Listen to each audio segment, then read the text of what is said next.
The golf club at Yankee Trace celebrated its 20th anniversary in style. A special reunion was held in honor of the 1995 grand opening of the clubhouse. Hi, I'm Maureen Russell Hodson, and this is Centerville Reports on Location. During this program, we'll talk with some of the key folks involved with Yankee Trace from the very beginning as they share stories and memories.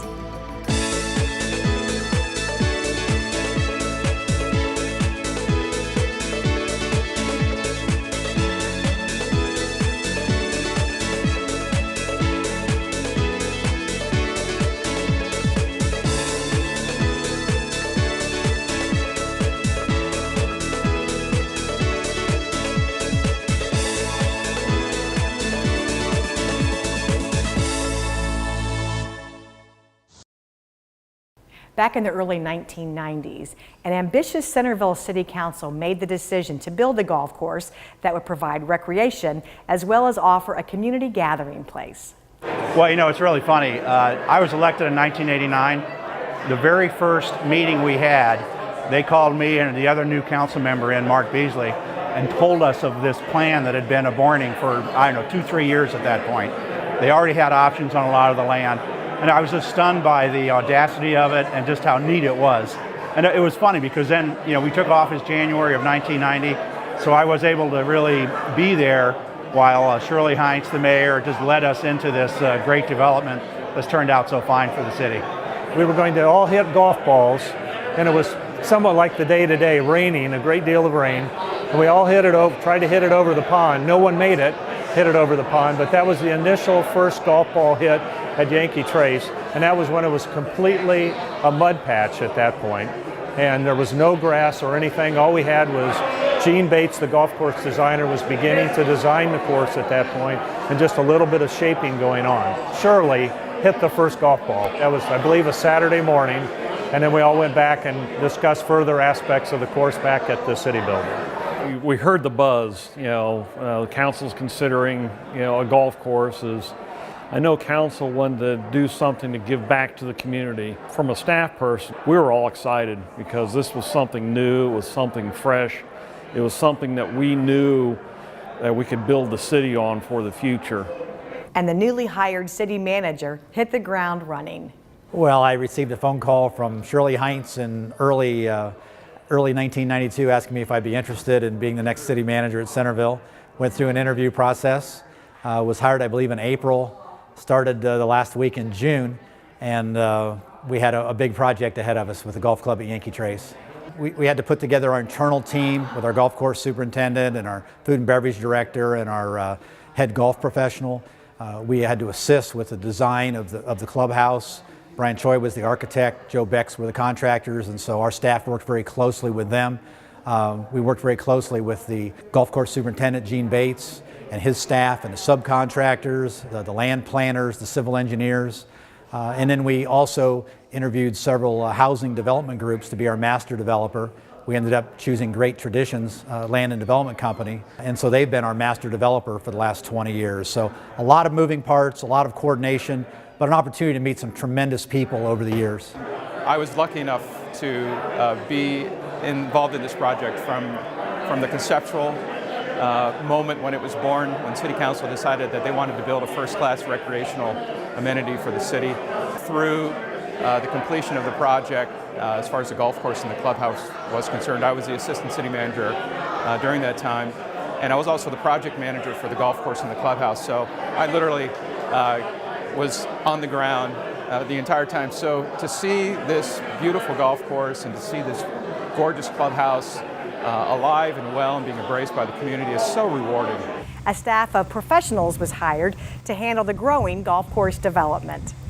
Well, when I first started, it was bare dirt. We were still doing construction. Some of the holes were starting to take shape. We were working really out of the city building and coming out here every day and then back to the city building a number of times. So there was just a lot of bare ground, big equipment being used to kind of shape the earth, and kind of a lot of the features were in, the greens, some of the tees were in, but some of it hadn't even been started yet. My job was to oversee the construction part, and obviously when I got here, Steve Lambert was here for about 8 months. The first 8 months, Steve Lambert was here, but then Steve left shortly thereafter. And so I took over for Steve, as well as overseeing the completion of the construction, but then also the grow-in. Because once the construction was done, we had to get the grass growing and get the golf course ready for play. And that was part of my job as well. And then obviously once the golf course was ready and we were ready to open for business, it was the day-to-day operations of the golf course and making sure it was ready for play. Well, I'll never forget the first time I actually walked the property. It was a few months after I'd been hired, probably April or May, I guess, of '94. And it was wide open, flat, basically barren land. I mean, obviously the golf course had been designed, but we planted 2,000 plus trees. Those weren't in the ground yet. So it really wasn't much to look at, in all honesty. And, but obviously it took shape over time. I mean, the golf course was good, and being, familiar with the game as much as I was, you could see the potential. But as far as what there was to see, there wasn't much to look at. No clubhouse, no trees, no people. It was pretty wide open out here. Well, started in March of 1994. Holes 2 through 8 on the Heritage Course was pretty much finished, shaped in, and seeded. We helped kind of finish growing that in. Midwest Golf was here, and they started developing the back 9 and the 3 practice holes. And it was pretty flat, not much character to it, but once you seen the big pans and dozers started working, they really did a great job mounting up, shaping the golf course in. It really looked nice. First thing I started was to put together menus, hire employees. The building plans were pretty much done, but the only piece that I had anything to do with as far as design was actually the kitchen. So working with designers to put the kitchen together, order all the equipment, order all the furniture, and get the clubhouse ready for opening, and so we can have it ready to go. After much research and discussion, City Council and staff put together a top-notch team of golf course designers, builders, and staff to begin the construction process. I went through an interview process like so many other golf course, well, not even golf course architects. I forget exactly how the invitation read, but we had to be a planning and golf course architectural team. And so what I did, I put together the team of David Jensen and Associates from Denver, Colorado, as land planner. I'm a golf course architect, so Bates as golf course architect. And then we also had an engineering firm, Barge, Cannon, and Wagner and Sumner, who had an office right here in Centerville as our engineering firm. And so we presented ourselves as a team, and each had a particular discipline that we would really focus on, but the disciplines had to overlap. And so apparently we came off as being a good unit, and council liked us and selected us. Well, my role was to work with and coordinate with David Jensen and Associates, who was the land planner that was brought in by both Centerville and Great Traditions, the land developer, as somebody to do the overall design, working closely with Gene Bates on the golf course side. David Jensen was working on the residential side and developing that and trying to bring those two together. We would never have come here as a developer if it weren't for the quality level of people we met. Of course, Shirley Hines, J.V. Stone, Jim Singer, so many people, and Sally Beals, Mayor Kingseed. There are just so many wonderful people that are part of this community, and they sold us on the community's vision, and without that, we never would have come. So the exciting thing is, there was a concept, we came together, and I think we both worked together as a team to really create something special. So our company competitively bid this project from the drawings and specifications that were provided by the architect. We're talking about 1995, 20 years ago, and back then they were the old blueprint drawings, and you actually sat down and went over every item of the blueprint, and you put a price on it, and you had fantastic subcontractors also. So we were the general contractor, and we were responsible for the complete construction of this building. There's no doubt Centerville Council's vision and commitment guided this ambitious project. Well, it was unquestionable. Council was committed to this project from the very beginning. They were truly visionary. They always stayed together as council changed, as new mayors came on over the years and others left council.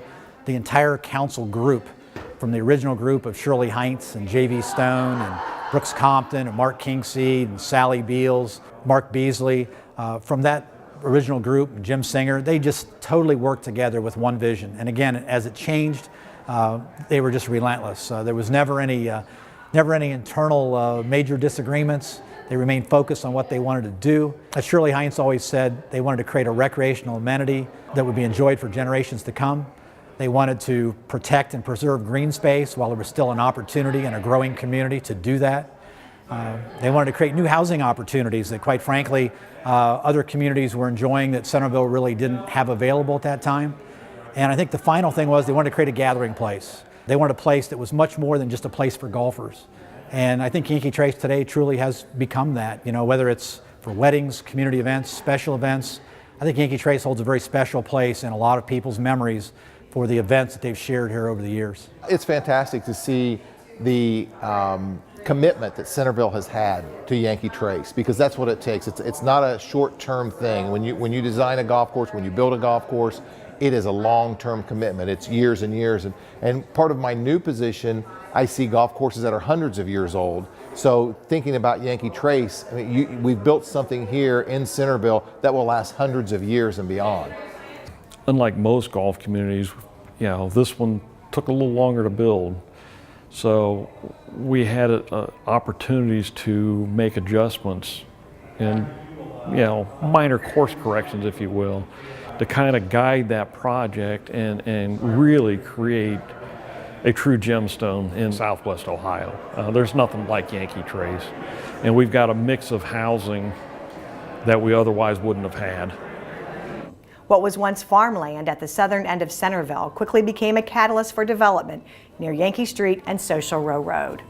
We've really gone from having great farm fields, nothing wrong with that, but we now have more than 900 fantastic homes here, a world-class championship golf course, and really it's just been a fantastic addition to the city.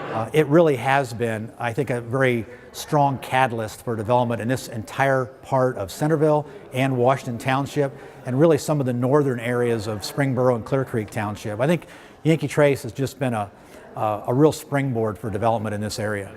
It's ended up being a $300 million development. We all are extremely proud of it. We spent a lot of Saturday mornings, a lot of Monday evenings, a lot of other days reviewing plans for the development, but I'm not sure that we ever envisioned it becoming quite like it's become, and I can tell you that I'm proud of it every day. Now covering almost 700 acres and home to more than 900 families, Yankee Trace has just a handful of home sites remaining. I get excited when I drive down the streets and I see the maturity of the landscaping and the home sites and the even goofy things like the mailboxes and the street signs. And we spent a lot of time working on those things to create not just a place to live, but a really wonderful community that comes alive and creates a lifestyle. So I feel really good when I drive through it because I think we did that. And it looks like, and we sure hope, it's a great place for people to live. That was our goal, and we spent a lot of time working on the details. We're really pleased with the way they turned out. It's so amazing when you see plans on paper as to how the course is going to look or how the clubhouse is going to look, but then to see that happen in real life, bit by bit, slowly, over weeks and months, driving out here on what were country roads back then and seeing this amazing place just start to come up from the ground. It was just exciting and just a lot of fun to be part of it. This reunion, more than 20 years in the making, brought back a lot of stories and great memories.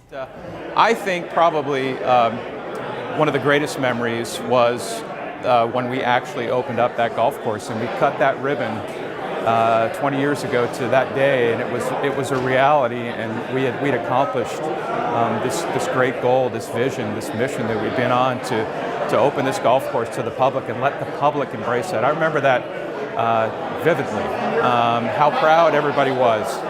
Part of the great memories are the great city councils that I had to work with. They were very steady, they were very consistent, they were dedicated to Yankee Trace as well as the rest of the city. when I was first hired in September of '93, and right before winter set in, it was actually in October, so I'd been here maybe 3 weeks, and Centerville Council was coming out to tour the golf course just to see what was going on. And I remember J.V. Stone came up to me and he said, "Tell me a little bit about your background." And I said, "Well, JV, I was a superintendent here. I was an assistant superintendent here." He says, "Oh," he says, "so you can't keep a job, huh?" So, and that was just JV. He was so great. We hired that August, and I get a little emotional thinking about it, but we hired that August 7 guys who knew nothing really about golf. And I basically said, look, for the next 6 months, you're going to learn anything you can possibly learn, dealing with customers, dealing with people, how to run a register, do everything. And from that standpoint, you know, that's where the bond really got formed, I think, and that's probably what I remember most. Some of my fondest memories are working with Gary Menschhofer and the sales crew over at the sales center. Every house that came through Yankee Trace to be built had to go through a design review, and that was set up initially by the city council and Great Traditions to make sure the quality throughout Yankee Trace was preserved. So, you know, while it sounded a little mundane, you know, those were some neat times because you could slowly watch the whole project evolve. Yankee Trace was a once in a lifetime for anybody in the planning profession, you know, as city planner. You know, to go from the original concepts and designs and layouts to the actual construction, and 20 years later, you know, it being, you know, 100% complete, it was just phenomenal.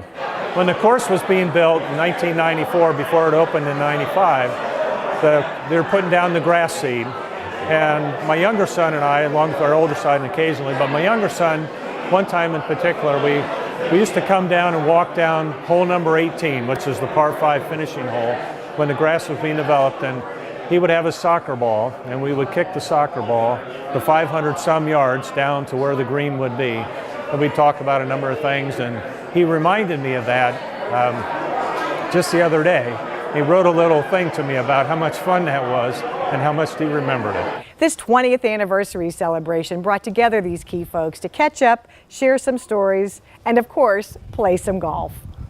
We started with a real warm reception, brought everybody together so they could see faces they hadn't seen in some for almost 20 years. We're getting ready to go outside now that the weather's cleared up, and we're going to do a ribbon cutting reenactment in the front under the portico. Chef Pat has prepared a really great luncheon for everybody to enjoy, and we're going to hear from several speakers. The Mayor Kingsley will start us off. City Manager Greg Horn, Gene Bates, our golf course designer, will be here, and then Tom Humes from Great Traditions Land and Development Company as well. There have been only 3 head golf professionals, 2 food service directors, and 2 golf course superintendents throughout the history of the golf club at Yankee Trace, whose staff remains dedicated and consistent. We have great staff, and I think that's shown in events like today, that over the years people just tend to stay. A lot of places have turnover year after year after year, and we just have a great consistent core group of people, and it just seems to continue seamlessly throughout the years. The community supports us. The golfers really love Yankee Trace. The workers, the staff that works here really love working here. So I think, and with the city's backing and support, it just makes it a total nice environment for everybody. Since opening in 1995, the golf club at Yankee Trace has racked up numerous awards and accolades, including serving as home to the PGA Tour's nationwide tour, now called the Web.com Tour, being named one of the country's top 10 municipal golf courses by Golf Digest, and consistently earning 4.5 stars. Each year, our municipal course is voted Best of Dayton. In January 2018, the course will be debt-free, 2 years ahead of schedule. By offering a championship-level course, outstanding service, and friendly and professional staff, the golf club at Yankee Trace is well-positioned to continue its legacy of success. The future of the golf club at Yankee Trace looks very bright. We have a city council who's been very fiscally focused on paying off the debt for Yankee Trace. So by the next 5 years, we will be debt-free. which will allow us to continue to invest in Yankee Trace. It is a 20-year-old facility, so we have seen some upkeep that's necessary. We've really accomplished some great projects out on the course this past year, and I just see those investments continuing. I think the City Council is forever focused on keeping Yankee Trace really the southern gem of the city that it is. I hope that we can continue attracting people here for their special moments, their wedding ceremonies, their golf outings. I hope that we can keep those memories going for people to make new ones as well. For all those ever associated with the golf club at Yankee Trace, we thank you for your support. For more information, visit yankeetrace.org or call 438-GOLF. That's going to do it for this show. Thanks for watching, and here's to another 20 years.